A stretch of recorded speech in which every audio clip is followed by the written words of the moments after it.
It is time for the Filipino people to be empowered to demand transparency and accountability from their leaders.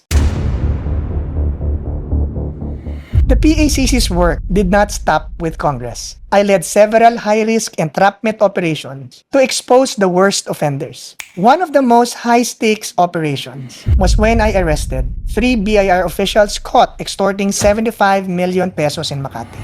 Inireklamo ang dalawang tauhan ng BIR ng isang telecom company na nangungutong umano ng 160 million pesos o 10% ng tax deficiency umano nito na 1.6 billion pesos.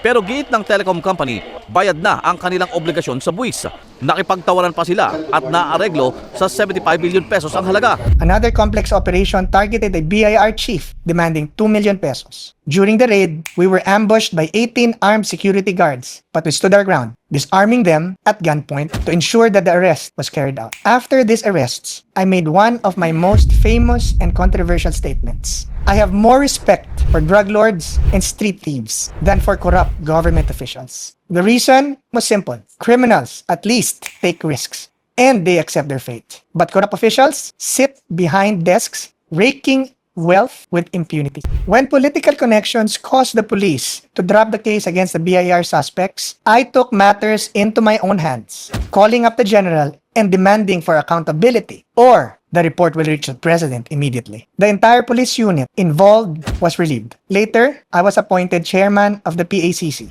and I launched Project Kasangga, an initiative challenging all government officials to sign a manifesto pledging voluntary resignation if caught in corruption. The president endorsed the project and all government officials signed the document. I joined the Presidential Anti-Corruption Commission as it launches Project Kasangga to laban sa korupsyon.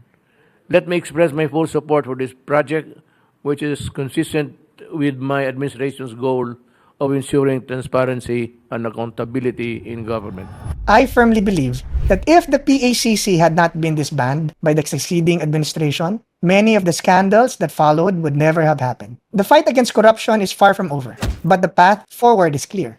We must continue to strengthen our institutions, dismantle corrupt systems, and remove the officials who perpetuate these networks of greed. But it is not enough to just remove the bad actors. We need to reform systems that enable them to thrive. It is time for the Filipino people to be empowered to demand transparency and accountability from their leaders. We need laws that close the loopholes, and we need a government that is truly accountable to the people. The people deserves better.